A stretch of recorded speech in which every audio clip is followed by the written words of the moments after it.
Today is Father's Day, and because of that, I felt that it was time for me and Mozilla Vulpix to give you our Father's Day special as we respond to one of your community responses on who was the best father or father figure for Gohan in the Dragon Ball series. So, coming in at last place, as I expected, Krillin had the least amount of votes, and I can completely understand why.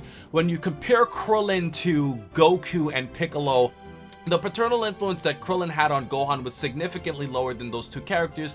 However, I do feel that as an honorable mention, and because of the fact that Krillin did connect with Gohan on an emotional level as he was pretty much there for Gohan as Gohan was experiencing a lot of turmoil on Namek, he should have been mentioned.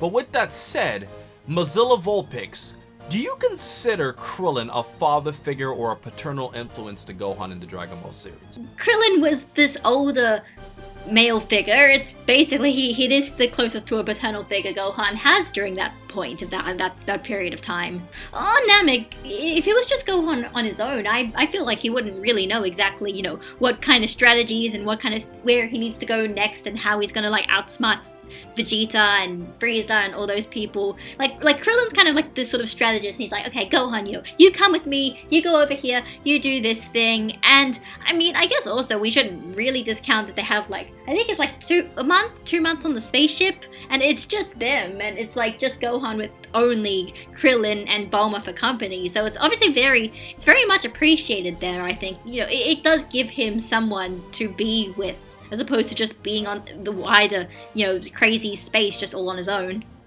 Right, and I definitely think that when it pertains to Krillin, his paternal influence on Gohan was definitely significantly stronger in the anime as opposed to the manga, because if you think about it, all of those extra adventures that the anime went out of its way to explain really highlights their relationship a lot more in the manga, where they just pretty much skipped to, what was going on Namek itself. So yeah, when you look at the Cell arc, after Goku had died, Krillin was the one who tried to go up to Gohan and comfort him on a level that, other characters, probably wouldn't be able to relate to. And even if you look at the future Trunks History of Trunks special, future Gohan was mentioning that it was the death of Piccolo and Krillin that helped him ascend to a Super Saiyan. But the real juicy part of this, Mozilla Vulpix, is coming in at second place in a landslide lost is Goku. And what do you think is the primary reason for Goku being so far behind in second place?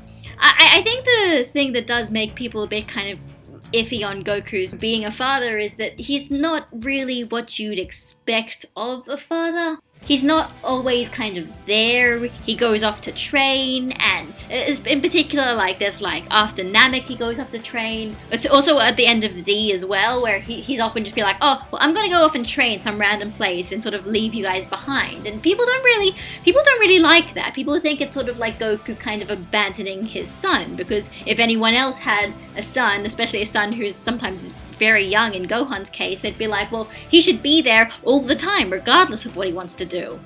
Obviously, it is a thing that just makes you realize that no, Goku is not 100% amazingly perfect father who will always do what a father should do. He does what Goku does, which I think is the issue. He's not necessarily a dad, he is still Goku at the end of the day.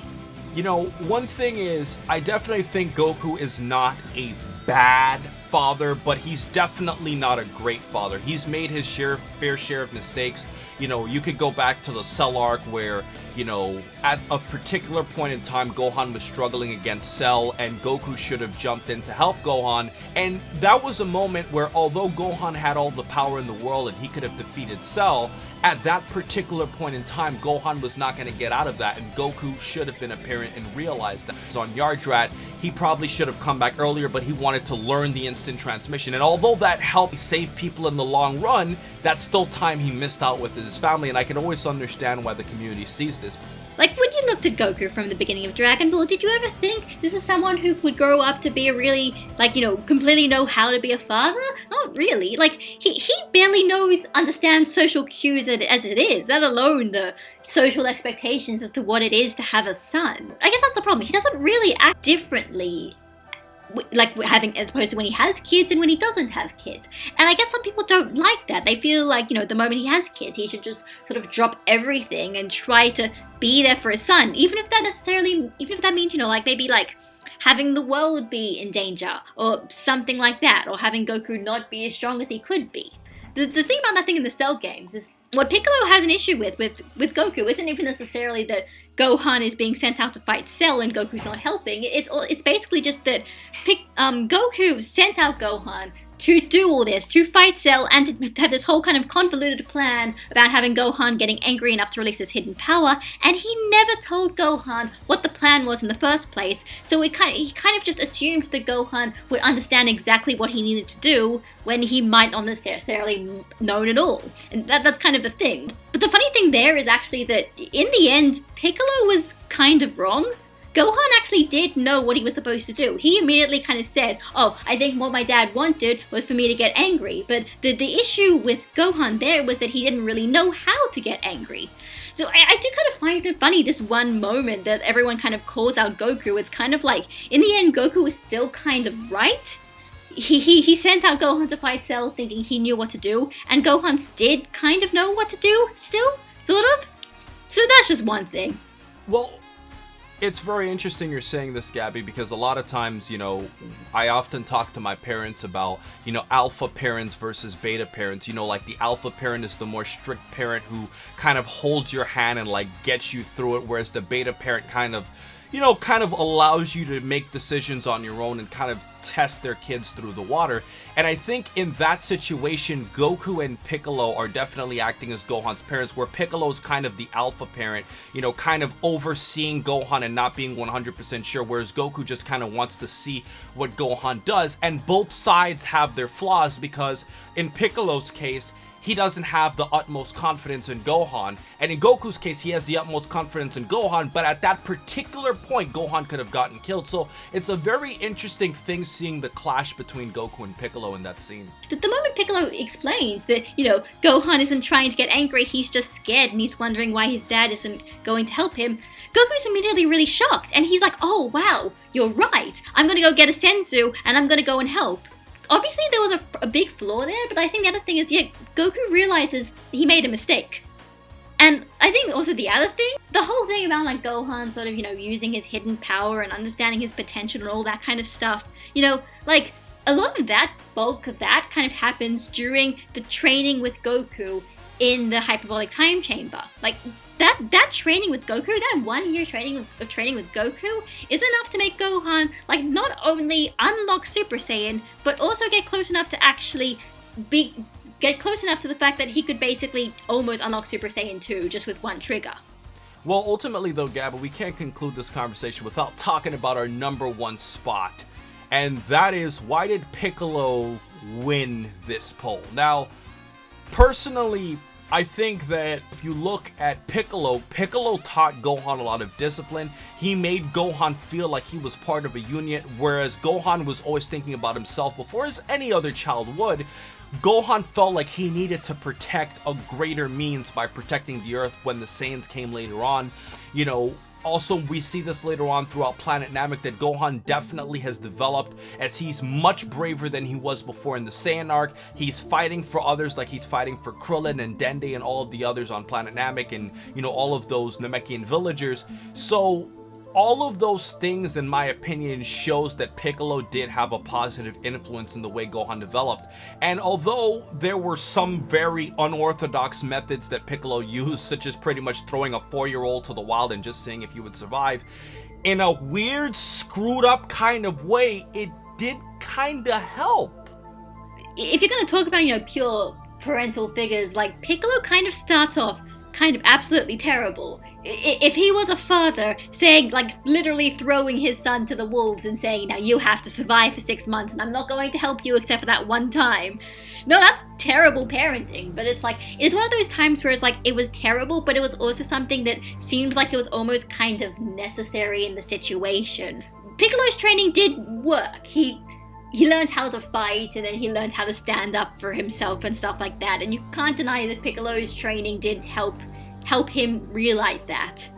I think a really interesting thing that shows how Gohan views Piccolo is that if you go back and look at when Goku was training with Gohan in the hyperbolic time chamber, there was a point where Gohan was really frustrated with the way Goku was training him, because he felt that he was being too soft on him and he felt that Goku wasn't going all out. And you know, in that scene you really got a feel for, in the anime, that Gohan felt in a subconscious way that Piccolo's training could have been more beneficial to him, because it would have pushed him more. In Dragon Ball Super, Piccolo does have this innate gift to bring out the most out of Gohan. He knows how to push him. He knows how to put him in situations where he feels like he needs to, you know, absolutely be the absolute best that he could. And although his methods might not be the best, as I've said before, they do kind of work. It's kind of like you have, you know, a drill instructor for a math teacher. You know, he might not be the nicest guy and you might not think, you know, that his methods are best, or like, you know, some of the strict military routines are the best,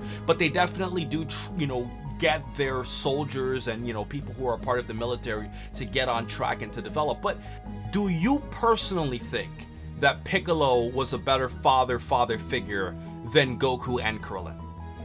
You know, honestly, I'm gonna have sort of do the unpopular opinion here. I mean, like, I do feel like when he trains with Goku in the hyperbolic time chamber, it's something that people very much overlook, and it's that one period of time where Goku is acting like a father to him and is like trying to like make him stronger, and he succeeds in a way that Piccolo never could. Like, you know, Krillin is great because obviously he really, you know, he definitely cares about Gohan. If you're talking just about like who was better at pushing Gohan and making him stronger, then maybe Piccolo was the best, but you could also say in some points maybe Goku was the best. It's like, you know, Gohan switches between wearing Goku's outfit and wearing Piccolo's outfit throughout the series, and well, now we're currently on Goku's, but he got it from training with Piccolo, so my vote went for Goku. Let's say Piccolo raised Gohan from the very time that Gohan was born, like at the absolute beginning. How do you think Gohan would have turned out? Well, from our definition, he would have been a ruthless killing machine that was going around trying to kill people.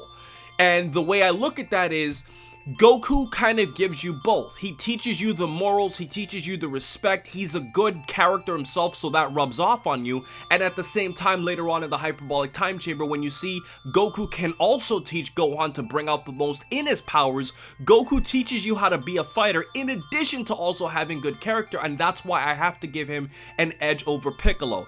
But at the same time though, I can also understand why you can make an argument for Piccolo, because of the simple fact that the situation at hand kind of called for a disciplinarian to do those things. Here are these Saiyans who are going to be coming to Earth shortly, and I have to teach this kid who has absolutely no idea how to fight or use his powers to be a killing machine to fight against these two powerful Saiyans. So at that particular point, a disciplinarian was necessary for Gohan, but in the grand scheme of things, I feel like Goku was ultimately a better father.